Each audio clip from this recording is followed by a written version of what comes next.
Whoa, whoa, whoa, whoa, what's this?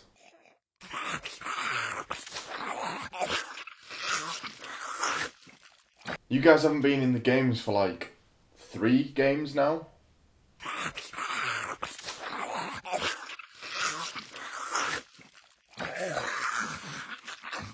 Zombies have dominated films and games for the last 15 years. Of course you've got work.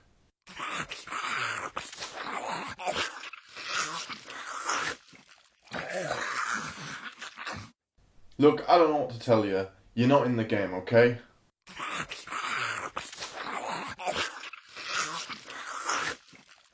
What do you mean stars aren't in the game? Stars are the main thing about Resident Evil.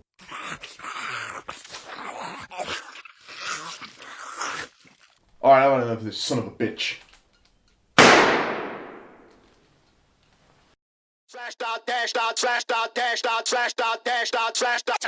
Hey, welcome to Slash Dot Dash Dot. My name's Jack, and today we are talking about Resident Evil 7. Which it didn't actually do in the game, so that's a negative already. So after 20 years and over 20 games, have Capcom injected new life into this franchise? Or will it disappoint fans like the previous 2 entries? Let's find out. Okay, so the first thing that I'm going to point out about this game that I thought really helped it was that they stepped away from the main series characters and they gave it a fresh character, and that really helped because it wasn't tied to past events and they didn't have to shoehorn any of the former story in there. So in this game we play as Ethan, whose wife has gone missing for about 3 years, and he goes on a quest to find her after he receives a message from her saying that she's out in Louisiana. He goes to rescue her, and that's where the game starts. It's very much in the first-person horror style, such as games like Outlast and Alien. It made you feel more in the game and part of the game, and you really felt like you were going down those corridors. And it was quite a bold move from the developers to switch it up again and give us a new play style. But I actually think it really helped the game because it made the horror elements a lot more scarier. Like I said earlier, we've just had 2 action-packed Resident Evils, and they didn't go down terribly well with fans. So it was nice to step back into the realm of survival horror.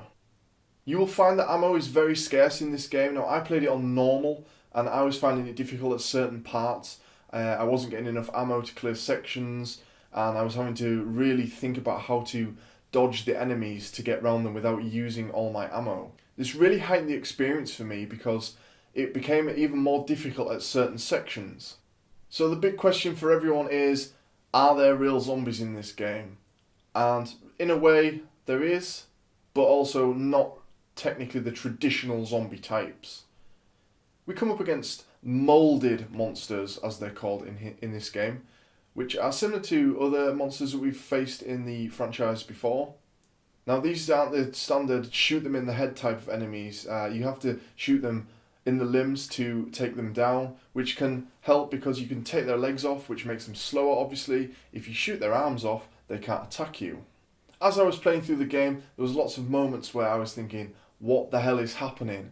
And I think that actually is a good strength to the game. It makes you want to play on and finish and find out what has happened in this house. I found that the shooting could be very difficult at times, but I think this is probably an intentional thing by the developers to really give us that sense of dread when we're coming up against enemies. The map system's also very similar to the original run.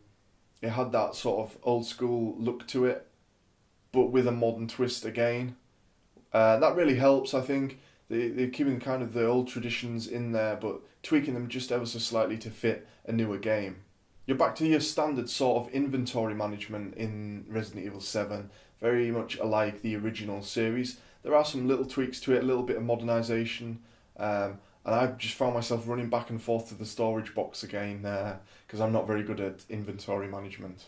One thing that I was a little bit shocked about again was the inventory, when you open it up, it doesn't pause the game, which led to some really, really intense moments. It got the heart going, and if you're low on health and trying to give yourself some herbs as you're fighting, you need to get yourself into a corner quickly away from your enemies. You could make medikits and use R1 to quick heal, And I thought that was quite good and sort of plays along with these more modern horror games. There is an assortment of boss battles in this game. They typically follow sections where you're hiding from the enemies, and this kind of resembles Alien Isolation for me, where you've got to hide in corners of rooms and things like that just to avoid the enemy. But eventually you will end up fighting them in a big boss scenario. Some of these moments were so cinematic that I actually didn't know if I was supposed to let certain situations happen or if I was actually supposed to fight back, which can be a little bit jarring to start with, but as you play on through the game you do get used to that. Now let's talk about the graphics. I personally don't think that they're the best around, and this is possibly something to do with the VR support. I don't know if that played a factor with the graphics, but there's certainly some of the textures are poor in certain sections, but the character models look great, and some of the gory moments do look very, very good. I spent a lot of time in this game just shuffling around corners and nervously walking on, and I think that really was the aim of the developers here. Rather than going all gung-ho like we have done in the past couple of releases, it was truly one of the corridor creepers. You didn't want to go around corners, you were afraid of opening doors, and that's really the essence of the original trilogy of Resident Evil. I did think that the lead character, Ethan, who we play as, the voice acting for him wasn't great. It's kind of been a staple of the Resident Evil franchise for the voice acting to not be the best, but in 2017 I expect the lead character to at least carry the game through. The rest of the cast were pretty good though. Now, as I say, it doesn't really tie into the rest of the series other than it being a new kind of virus. There are some little throwbacks in there. There's mention of Raccoon City in a newspaper, but it's very, very minimal, and there is a big kind of tie-in at the end of the game, which I won't spoil. You'll have to play it yourself, but it actually leaves us with more questions than answers, and it makes you sort of want a sequel. Now, supposedly there is some free DLC coming that should clear some of those questions up, which is great. I don't know if that's because the developers didn't finish the game and this content was supposed to be in the game and that's why they're offering it up for free. But needless to say, free DLC is good in any case, and that's coming in the spring. Future Resident Evil games have got to be in this style. It was truly wonderful to have survival horror back in this franchise, and if they're going to do more of these games, they need to be in a similar style to what we've seen here in Resident Evil 7.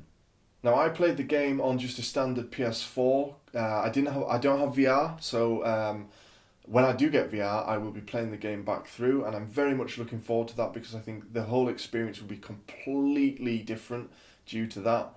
It's definitely set up to be used with the VR. There's so many moments where characters jump out and grab you and stuff like that, and it scared me enough just in the PS4 version, so having a VR headset on would be terrifying. I did feel that some of the characters could have been fleshed out a little bit more. It took me about 9 hours to finish the game, which is fairly average nowadays, but it maybe could have just been a little bit longer. As I say, this free DLC that's on the way possibly could have meant to have been scheduled to be part of this game. I don't know. All in all, Capcom have come back really strong here with this franchise, and it was just a joy from start to finish.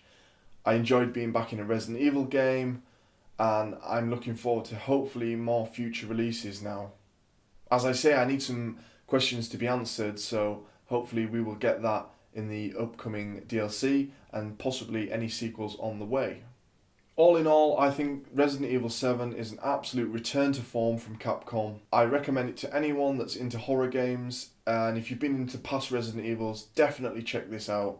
If you didn't like Resident Evil 5 and 6, I think that you will be thoroughly entertained by this new game. I think you will appreciate the throwback to the survivor horror elements. Right now, I'd say it's a must-buy if you can get your hands on the game. Definitely check it out. My final verdict is going to be an 8 out of 10. The reasoning there is I think that it was possibly just a little bit too short, and I was left with more questions than answers. I think maybe if I'd played the game in VR, which I will do eventually, it could have been a 9 out of 10 for me. But it's definitely one of the stronger releases that I've played recently, and I recommend it to anyone. Okay, let me know what you thought of Resident Evil 7 in the comments below. I'm Jack from /. And I will see you again very soon.